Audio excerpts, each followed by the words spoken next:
सासू माँ बदल गई।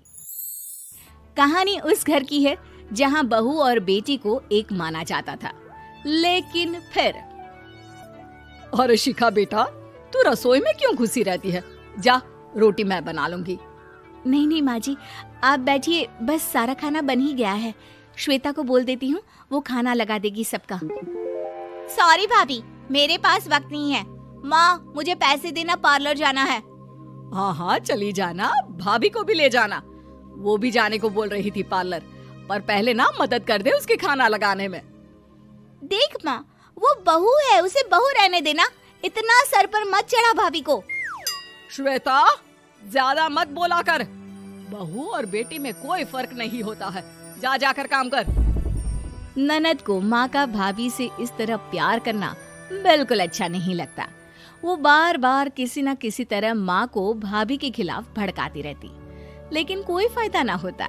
एक रोज, अरे बेटे किशन, जा बहू को कहीं घुमा कर ला, सारा दिन घर में काम करती रहती है।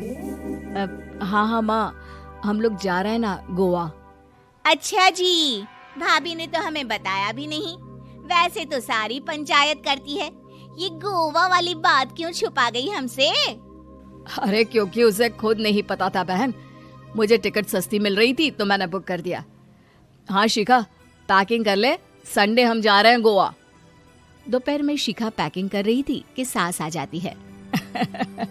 ये क्या बहू, साड़ियाँ? अरे गोवा जा रही है घूमने या फिर शादी में मायके हैं?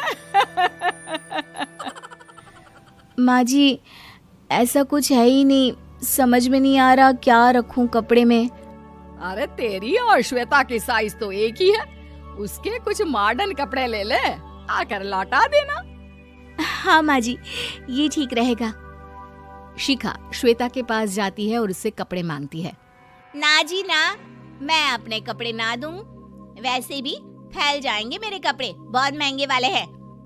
शिखा मुंह लटकाकर कमरे में आ जाती है तो सास कहती है, चल तैयार हो जा, तुझे मैं शॉपिंग करा कर लाती हूँ गोवा की। बस फिर क्या था, सास बहू निकल जाते हैं मार्केट और एक से बढ़कर एक ड्रेस खरीद कर घर आते हैं। पहले बता देती कि नए कपड़े दिलाने वाली है भाभी को, तो मैं अपने ही दे देती ना भाभी को, मुझे दिला देती नए कपड़े। देख श्वेता, परिवार का मतलब सबके साथ रहना होता है, ना कि सिर्फ अपना सोचना। वैसे भी तुझे अच्छे संस्कार सीखने चाहिए। और रही बात कपड़ों की, तो शिखा, आज से घर पर भी तू मॉडर्न कपड़े ही पहनेगी। कोई जरूरत नहीं है ये साड़ी वाड़ी लपेटने की। अब क्या था, घर पर श्वेता और शिखा एक जैसे रहते। एक बार पड़ोसन आती है। अरे बेटा, अपनी माँ को तो बुलाना जरा, बात करनी है। शिखा सास को बताती है और रसोई में चली जाती है। ये आपकी बेटी बहुत बड़ी हो गई है, इसके लिए एक रिश्ता है, कहो तो बता दूं। ये बेटी नहीं बहू है, घर में सब एक जैसा ही रहता है। वैसे मेरी बेटी भी बड़ी हो गई है, कोई रिश्ता हो तो जरूर बताना। पड़ोसन रिश्ता लेकर उन लोगों के घर आती है। तब श्वेता की होने वाली सास कहती है, तो ये घर है, कितने मंजिल का है? और ये बहू ने आपकी क्या पहन रखा है, जीन्स टॉप? अरे भाई, साड़ी वाड़ी नहीं है क्या इसके पास? देखिए, सर्दी है तो साड़ी में बहू कैसे मैनेज करती, वैसे पहनती है साड़ी भी। देखिए, हम लोग ठहरे पैसे वाले लोग, कोई कमी नहीं है हम लोगों के पास पैसों की, बहुत पैसे हैं, जमीन, नौकर चाकर, कार, सब कुछ है, लेकिन घर में संस्कारी बहू चाहिए। समझ रही हैं ना आप? सास कुछ कहती कि श्वेता बोल पड़ती है, हाय रे, नौकर चाकर से लेकर जमीन, कार, पैसा, हाँ हाँ मुझे रिश्ता मंजूर है, मंजूर है मुझे। अरे रुक जा श्वेता, मैं बात कर रही हूँ ना। देखिए, हम लोगों के घर इतनी आजादी नहीं मिलेगी। अरे हाँ कर देना माँ, हाँ कर दे जल्दी से। सास क्या करती, बेटी की शादी ऐसे घर में कर देती है जहाँ ना उनके विचार मिलते हैं और ना ही आचार। शादी के बाद एक रोज फोन पर, श्वेता बेटा, एक बार घर आ जा, बहुत दिल करता है तुझे देखने का। माँ, वो घर पर बहुत काम होता है, कैसे आऊँ? बड़ा घर है, लेकिन आने जाने वालों की लाइन ही लगी रहती है। बेटा मैं तो जानती थी उस घर का हाल, लेकिन तू ही नहीं मान रही थी। माँ देख, हर घर का यही हाल है। तेरी बेटी को यहाँ घूंघट हटाने की परमिशन नहीं है और एक तरफ भाभी स्कर्ट पहनकर घूम रही है। बेटा मुझे क्या पता था कि मेरी बेटी को ससुराल के नाम पर पिंजरा मिल जाएगा। अच्छा माँ, फोन रखती हूँ, सास को गर्मा गर्म रोटी खिलानी है। तुम लोगों की तरह नहीं कि एक रोटी बनाओ, एक सब्जी बनाओ, फिर सारा दिन फ्री होकर घूमो।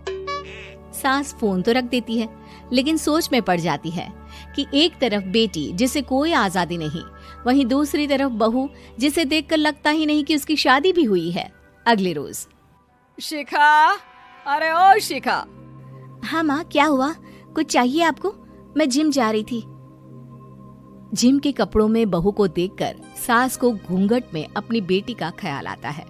देख बहू, घर में बहू की तरह रहा कर। इतने टाइट कपड़े पहनकर जिम जाना पसंद नहीं मुझे। जा जाकर रोटी बना। रोटी? माँ अभी तो शाम के 6 बजे हैं, इस वक्त रोटी?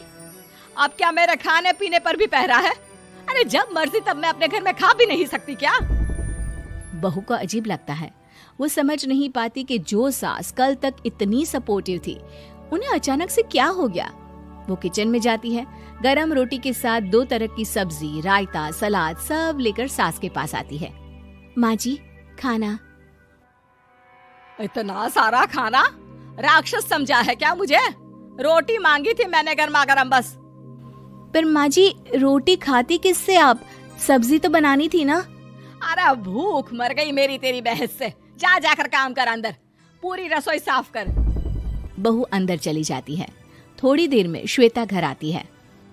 अरे शिखा जल्दी से चाय ला, पकवान बना, मेरी बेटी आई है। अरे नहीं नहीं माँ, ड्राइवर बाहर खड़ा है। मैं तो घर का कोई सामान खरीदने के बहाने यहाँ आ गई हूँ, मुझे जाना होगा। अरे बेटा, पर कितने दिनों बाद देख रही हूँ तुझे, रहने आ जाना 2-4 दिन के लिए। आ जाऊंगी माँ, जब मेरी सास मरेगी तब। मैं तो रोज मन्नत मानती हूँ कि मेरी सास मर जाए तो अच्छा है। अच्छा चल, जा रही हूँ माँ। हे भगवान, कैसे कैसे दिन देखने पड़ रहे हैं मेरी बेटी को। सास अंदर जाती है, जहाँ श्वेता की जिम वाली सहेली का फोन आया होता है। क्या बात है, आज जिम नहीं आई? अरे पता नहीं यार, आज माँ को क्या हो गया अचानक। पर खैर कोई नहीं, लगता नहीं कि मैं अब जिम आ पाऊंगी। शिखा स्पीकर पर बात कर रही थी, जिसे सास सुन रही थी।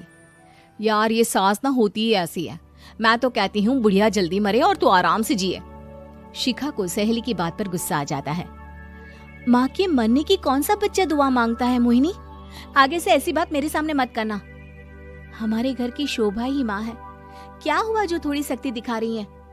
उसमें भी कोई ना कोई उनकी भलाई ही होगी। मैं तो कहती हूँ भगवान मेरे जैसी सास सबको दे, जो सिर्फ माँ की तरह है। सास वाली तो कोई बात ही नहीं है उनमें। सास ये बात सुन रही थी। उनकी आंख में आंसू आ जाते हैं कि क्यों वो बेटी की किस्मत में बहू को भी भागीदार बना रही थी। शिखा, अरे ओ शिखा, क्या हो गया? जिम नहीं जाना क्या?